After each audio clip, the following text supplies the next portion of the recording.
Evan Rowe had always believed love could fix anything, that if he tried hard enough, showed up often enough, maybe the people who once abandoned him would remember how to hold on. He never expected betrayal to begin with a casserole. That Sunday, the lights in his mother's kitchen glowed warm and familiar, casting golden halos across the countertops he'd once wiped down as a boy. Garlic bread baked in the oven, a roast simmered quietly. It was the kind of dinner they hadn't shared in years. Evan had driven in from San Francisco just to be there. For her. For the illusion that maybe, just maybe, things were different now.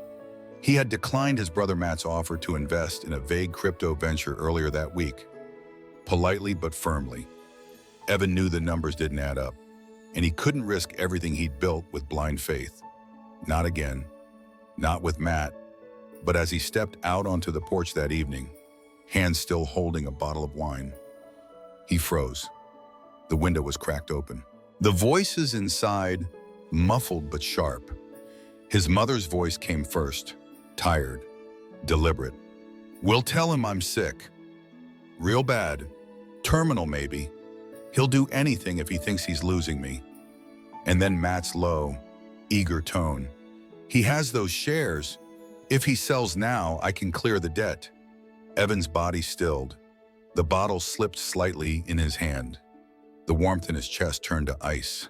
They had said it so casually, like it was nothing. Like he was nothing more than a key to a vault.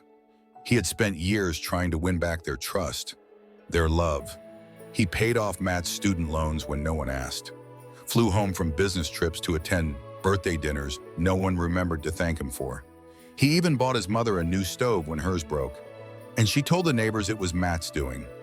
But now they were planning to invent a terminal illness just to squeeze him for equity. Evan stood there, unmoving, the weight of memory pressing down. He remembered being 17, telling his family he was gay, only to be met with silence so thick it swallowed years. His father had been the only one to hug him that night. A week later, his father died. Since then, Evan had been the outlier, the distant son, the one who never quite fit their mold. And now that he was the successful one, now that his name stood on corporate boards and magazine covers, they wanted in. But not through honesty, through manipulation, through lies disguised as motherly tears. He walked in anyway, pretended he heard nothing, kissed his mother on the cheek, handed her the wine, complimented the garlic, sat beside Matt like everything was fine. The performance was seamless, just like theirs. But that night, Evan didn't sleep. He stared at the ceiling of his high-rise apartment, watching the city lights flicker against the walls. He replayed their voices over and over, the words etching themselves into his chest like slow acid. Terminal maybe, he'll do anything. He had believed love could fix things, but now he realized some things aren't broken. Some things are just built on rot. By morning, Evan had hired a private investigator, and the warmth in his heart for the family he once longed for began to cool into something else entirely. Something colder, sharper, unforgiving. He wasn't going to fight with accusations or anger. He was going to wait, watch, and let the truth write its own vengeance. For more powerful stories that uncover hidden truths and expose the quiet strength inside us all, follow Heart Story, where every silence holds a story worth hearing. Evan showed up the next day the way any devoted son would. Fresh-pressed shirt, polite smile, eyes that didn't flinch. The house smelled like thyme and slow-roasted meat, a warm comfort for a day built on cold intentions. His mother greeted him with a quiver in her voice and eyes that seemed to search his face for guilt, sympathy, obedience, something she could mold. She led him to the kitchen table. He sat where he always had, back to the hallway, hands neatly folded like a child trying not to take up too much space. Then came the deceit, the one she used whenever she needed to appear smaller, softer, more breakable than she really was. "I've been hiding it," she began, voice catching perfectly on each syllable. "Stage 4, liver. I didn't want to worry you." She placed a steaming dish of beef casserole on the table, the same recipe she always used when things were supposed to feel like family. It was layered with memory childhood dinners, silent holidays, forced smiles. But Evan didn't pick up his fork. He didn't ask for test results, didn't beg to see doctors. He nodded once, slowly, like someone acknowledging a headline they already read in yesterday's paper. The performance continued. She dabbed the corners of her eyes with a napkin, said things like, "It's been so hard and I didn't want to burden you." She kept her voice low and trembled slightly when she talked about the rising medical bills, the fear of losing the house, the pressure on Matt to hold everything together. Evan let her talk, because he already knew. 2 nights earlier, he had met with a private investigator in a hotel bar overlooking the bay. The man had slid over a thin manila folder. Nothing dramatic, just facts, records, receipts, dates. "Your mother's medical record is clean," the man said without preamble. "No diagnosis, no visits, no prescriptions, no referrals, not even a routine checkup in 2 years. Evan had thanked him and left with the folder under his arm, heart beating steady but distant, like it belonged to someone else. And now he sat across from the woman who had birthed him, raised him, and discarded him the moment he stopped being convenient.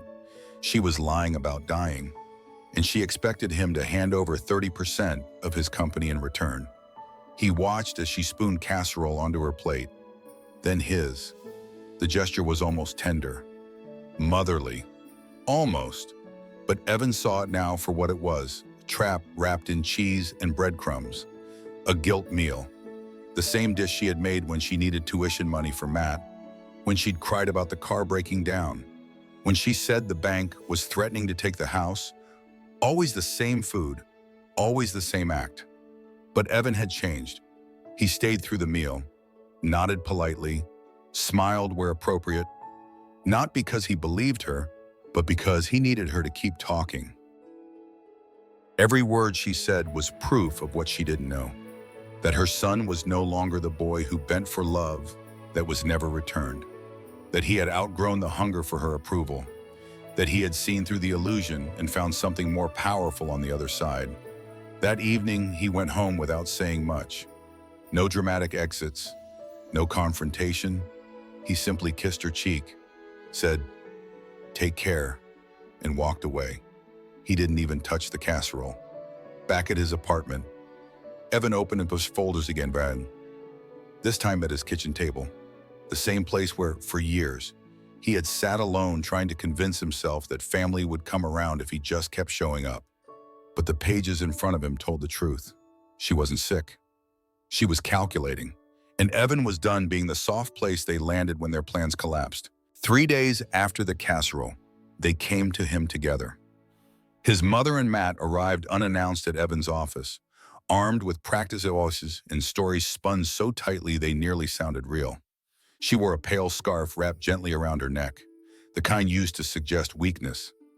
Matt kept his tie loose, like he hadn't slept in days, though Evan suspected it was the same suit he wore for sales meetings. They stood in the glass-walled conference room overlooking downtown San Francisco, trying to look small against the skyline. Matt spoke first. "You've always been the smart one," he said, his voice low, heavy with something that mimicked sincerity. "We need your help, Evan. The hospital bills are drowning us. Mom's treatments are not covered. In the house, there's a foreclosure notice." Evan leaned back in his chair, fingertips pressed together. He said nothing. He didn't need to. They had come rehearsed. He would let them perform. His mother's voice cracked next. "I didn't want to tell you this way, but the truth is we're out of time. We just need to cover the mortgage and the first few rounds of chemo. If you sold, maybe just 30% of your shares, it would save everything.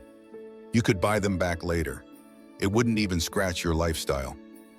Her tone softened at the end, a subtle sting hidden beneath the sugar. Evan nodded just once, as if considering it. They took this as a sign. She reached across the table, placing her hand over his. The same hand that had signed birthday cards addressed only to your brother and family.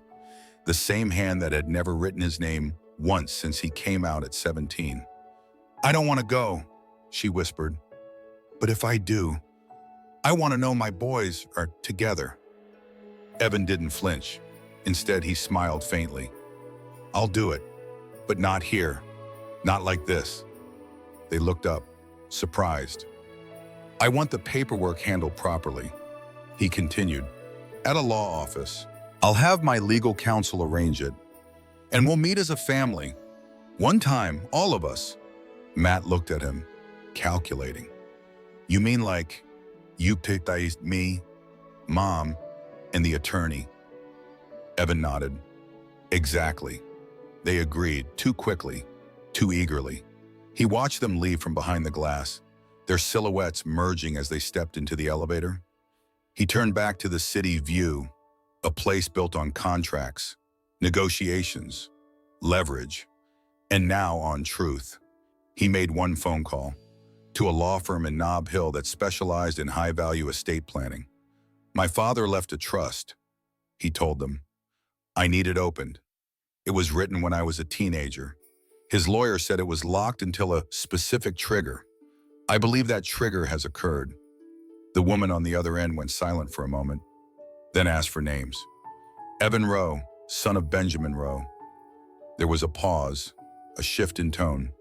"Yes, Mr. Rowe, we've been instructed to proceed immediately, should you request activation." 3 days later, they all sat together in the oak-paneled meeting room of Halloway and Finch LLP. The firm was old, dignified, heavy with the weight of family legacies and guarded truths. Matt looked nervous, tapping a pen against his knee. Their mother held a silk handkerchief, though she had not cried once. Evan entered last, briefcase in hand. He nodded to the attorney, then to the room. "We're here to finalize a share transaction," he said, "but I've brought something else." He placed a folder on the table. "My father's trust. It contained a condition, one that I didn't understand when I was younger, but I do now. He left behind a clause for a very specific moment." He looked directly at his mother. "For the day one of us is betrayed by our own blood." She opened her mouth to speak, but Evan raised his hand. "This isn't about anger. It's about clarity." The attorney opened the folder. Outside, the sun began to set beyond the bay, casting gold over the glass. Inside, the room held its breath, and the truth was about to change everything. The attorney adjusted his glasses and unfolded the trust documents with a formality that seemed almost sacred. No one spoke. The room, though private, felt like a courtroom. Not because there was a judge, but because there would soon be a verdict. He cleared his throat and began to read. "To my son Evan, whom this family has never accepted for who he is, I leave everything because he loved us when we gave him no reason to." The words hung in the air like a sentence already served. Matt sat frozen, the color draining from his face. Their mother blinked rapidly, as if she had misheard. The attorney continued, "Let this trust protect him from their greed. Let it remind him that the son who was cast aside is the one I always saw clearly. And to the others, if your betrayal ever touches him, let this document make it irrevocably known. Only Evan inherits. No contest, no appeal. This is final." The sound of the last page turning echoed louder than anyone expected. Matt shifted in his seat. This can't be right," he said, though he didn't raise his voice. "There has to be a mistake. Dad wouldn't." The attorney calmly slid a notarized affidavit across the table. "Mr. Rowe, your father signed this clause 10 days before his death. It was witnessed, sealed, and never altered. And your mother, Mrs. Rowe, signed an earlier agreement acknowledging that she received her designated portion of assets and waived any future claims. She cannot contest this." Their mother's hand trembled, but she didn't deny it. She couldn't. She had signed away her power years ago, and now the paper lay in front of her like a ghost returned. The silence deepened. Matt opened his mouth again, but no words came out. His eyes darted between the pages and Evan. as though trying to find a way to rewrite the truth now that it was finally spoken. Evan said nothing. He didn't need to. For years, he had wished they would see him. Not as a burden, not as a disappointment, not as the other son, but as himself. Evan, who worked through college nights while they spent family vacations without him. Evan, who built something real, something lasting, while they made promises they never kept. Now, in a room where power had always been used to push him out, he was the only one left standing on solid ground. His mother let out a sharp, breathless like a cry, more like air escaping from a life that no longer bent to her will. Matt's voice broke. "So, he left me nothing." The attorney nodded once. "Correct. There is no allocation under this trust for you." Matt looked to their mother, searching for reassurance or blame, or both. But she stared at the folder, eyes glazed, lips parted, as though some part of her had finally cracked open under the weight of what she'd built. And Evan, he remained still, composed, unshaken. He had not come here for revenge. He had come for release. He had spent years being the son who tried, who gave, who forgave. And when that wasn't enough, he became the man who watched, who waited, and now who walked away with everything not because he demanded it, but because the truth insisted. Outside, the sky had shifted to a soft dusk, the kind of evening light that made the city seem quieter, more honest. Inside, the Rose sat surrounded by the ruins of the story they had written for themselves. And Evan didn't need to say it out loud, but every breath he took in that moment whispered the same thing: "You lied, and the truth still found me." The following Sunday came quietly. No calls, no invitations, no smell of garlic bread or casseroles from a kitchen that once claimed to be home. Evan didn't expect anything different. The silence was its own kind of confirmation. Until it wasn't. The first message came from Matt, a string of desperate voicemails, each one more frantic than the last. "Evan, listen, I messed up. I didn't know Dad. He never said anything. I was just trying to fix things. I didn't mean to hurt you. Please, man, you can't let everything fall apart. I've got a wife, a mortgage, just call me back." Evan didn't respond. Then came the text from his mother. Just 3 words: "Please come over." He didn't. By nightfall, her voice cracked through his phone, trembling in the way it used to when she was angry but wanted to sound fragile. "I know you're upset, but I'm still your mother," she said. "You're the only one who can help now. Don't punish us like this. We were just scared. And you've always been strong. You've always had more." That word "more" lingered. She had never once said he deserved more, only that he had it, as if success had simply landed in his lap, instead of being built from nights sleeping on a friend's floor and days working 3 jobs to fund a dream no one believed in but him. Evan let the message play to the end, then deleted it. He didn't reply. Instead, he packed a small suitcase, placed his passport in his jacket pocket, and left the apartment that once bore every reminder of his past. He boarded a red-eye flight out of San Francisco, arriving in Amsterdam as the sky broke into a soft gray morning. There, in a modest apartment above a quiet canal, Evan began again. He didn't need headlines, didn't need to cut them off publicly. He simply stopped waiting for people who had never truly arrived. He started shopping for furniture that fit only his taste, walked unfamiliar streets with a new steadiness in his step. Learned to cook for himself, not for approval. One Sunday afternoon, he made beef casserole, the same recipe his mother had weaponized. Only this time it simmered in a kitchen filled not with manipulation, but music. Rain tapped gently on the window. The scent of rosemary and cheese lingered in the air. Evan set the dish on the counter and reached for 2 plates. He wore a soft sweater. A small rainbow pin glinted subtly on his chest. Nothing loud, nothing performative, just quiet truth. A door opened behind him. Footsteps, a voice low, warm, familiar. "You cooked." Evan turned, smiling. Yeah, thought I'd try something from back home. His boyfriend stepped into the room, eyes landing on the casserole. You hungry? Evan asked. Always, the man said, then added, with a grin, but only for the truth. They sat down to eat, not to prove anything, not to win love, but to share something real. Because sometimes, family is not who shares your blood. It's who shows up without a mask, who stays, even when the story gets hard, who doesn't pretend to be dying just to get what you've built. It had taken Evan years to understand it, but now he did.